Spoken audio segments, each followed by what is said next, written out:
Dan pada tahun 2019 lalu Direktur Operasional Sriwijaya Air Kapten Fajar Semiarto merekomendasikan agar Sriwijaya Air stop atau berhenti untuk melakukan penerbangan karena rentan terhadap masalah keselamatan. Lalu kemudian apa saja polemik yang terjadi saat itu? Sudah terhubung melalui sambungan telepon dengan mantan Direktur Operasional Sriwijaya Air, Kapten Fajar Semiarto. Selamat sore Pak Fajar.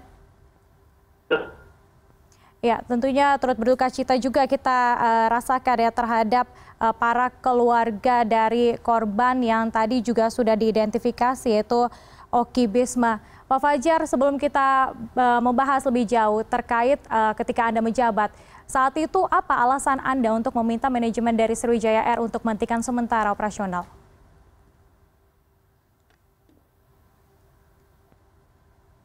Kapten Fajar, bisa Anda mendengarkan suara kami dari studio? Ya. Iya, bagus. Ya. Pak Fajar, bisa Anda jelaskan, Kapten, bagaimana terkait dengan alasan Anda saat itu untuk meminta manajemen agar Sriwijaya Air stop operasional? Oke, di kesempatan yang baik ini, izinkan saya untuk pertama-tama ikut berduka cita atas musibah yang terjadi, terutama kepada para keluarga korban, baik itu awak pesawat maupun penumpang di nomor penerbangan SJ182 dan tentunya bagi perusahaan Sriwijaya Air. Terkait dari pertanyaan tadi, kira-kira bisa diulang kembali, Mbak? Saat itu di tahun 2019 Anda menyampaikan begitu saran agar saat itu Sriwijaya Air untuk di stop operasional sementara. Saat itu apa alasan Anda mengajukan saran terhadap manajemen? Oke, terima kasih. Waktu 2019 medio sekitar September,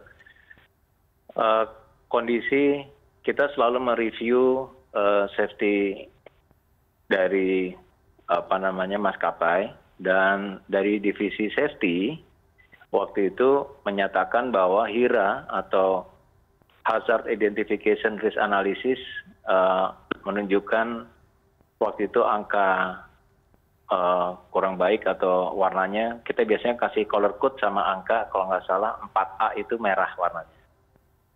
Nah, apa artinya angka dan juga warna merah ini?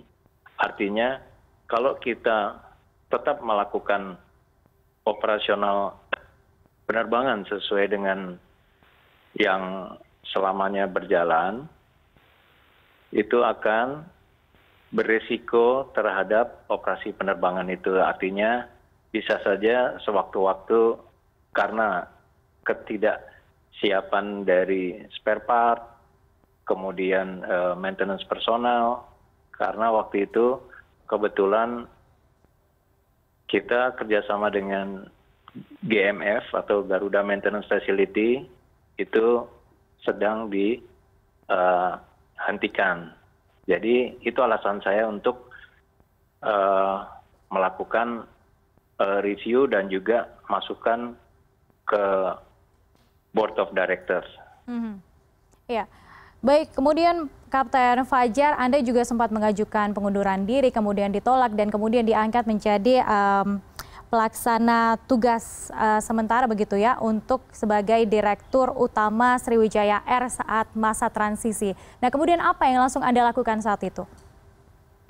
Oke, waktu itu yang saya lakukan adalah secepatnya saya cari untuk pengganti GMF atau Garuda Maintenance Facility untuk memastikan seluruh operasional dari maksud kami pesawat-pesawat yang ada di Sriwijaya Air itu adalah airworthy atau layak terbang.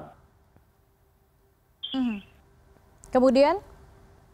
Dan kemudian saya juga melakukan review manajemen terhadap kondisi yang waktu itu memang kurang baik dari sisi tekanan finansial. Saat itu pas kondisi adalah low season dan revenue kita turun. Kemudian ada penghentian kerjasama dengan GMF sebagai maintenance provider. Itu, Mbak.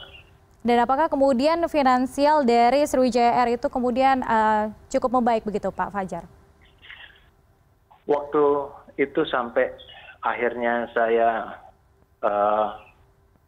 mengambil beberapa keputusan itu, kita bisa merecover, tapi tentunya dengan tadinya kita memiliki 20 pesawat online, sekitar segitu ya, saya angka-angkanya udah lupa. Otomatis dengan kita harus melakukan efisiensi, kita menerbangkan mungkin sekitar antara 10 sampai 11 pesawat. Jadi kita banyak pangkas rute. Nah, dengan banyak pangkas rute mengakibatkan kita juga harus membayar penalti terhadap rute-rute yang kita batalkan. Baik itu kita pindahkan atau kita kembalikan uang tiket, atau juga kita masukkan mereka ke hotel apabila delay-nya cukup lama. Gitu.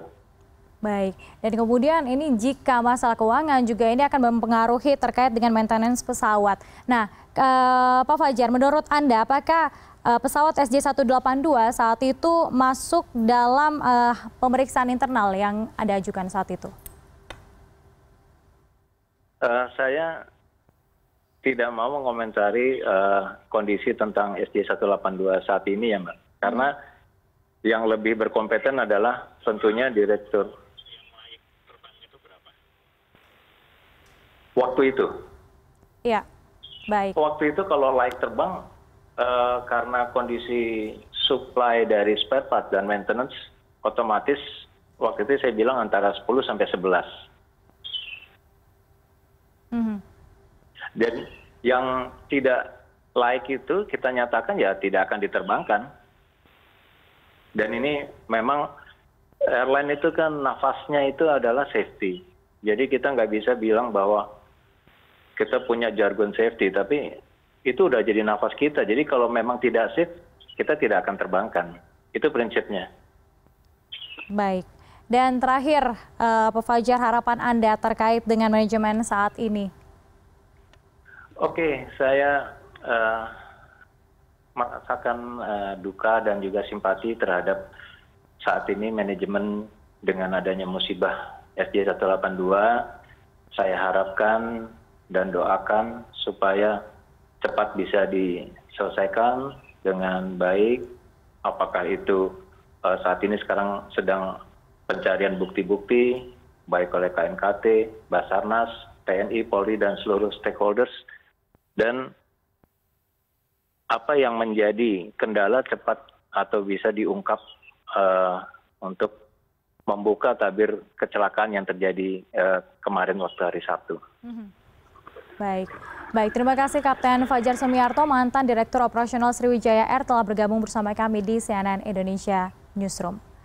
Dan terkait percakapan kami dengan Kapten Fajar tadi, kami juga berusaha untuk menghubungi pihak Sriwijaya Air, namun hingga saat ini belum bisa terhubung melalui telepon maupun Zoom dan juga belum ada respon yang diberikan.